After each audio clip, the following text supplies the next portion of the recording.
Hey everybody, how's it going? This is the Marketscore Daily Recap for today, September 6th, 2024.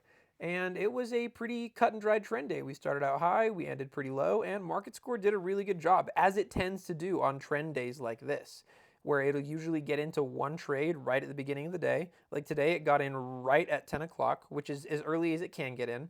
Marketscore actually doesn't get into trades for the first half hour of the market being open because there's just a little bit too much volatility. So literally as soon as it hit 10 o'clock, Marketscore got right into a trade, stayed in it all day long, and got basically the maximum amount of points that it could have in the ES, which was basically 80.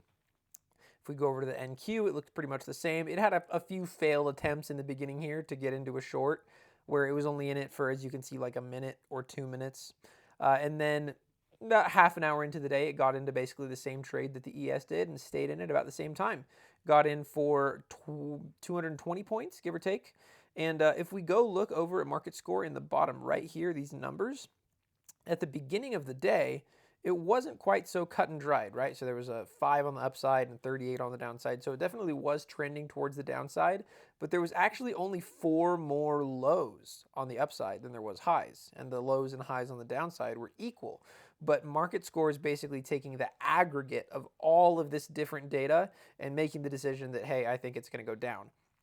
And it has been really killing it on the trend days like this, getting in super early, staying in, even through this bump right here where we had a massive jump and then it still went down after that. It still stayed in that short and it was totally right. So I hope that you guys had a good trading day, and I will see you all for the next video tomorrow.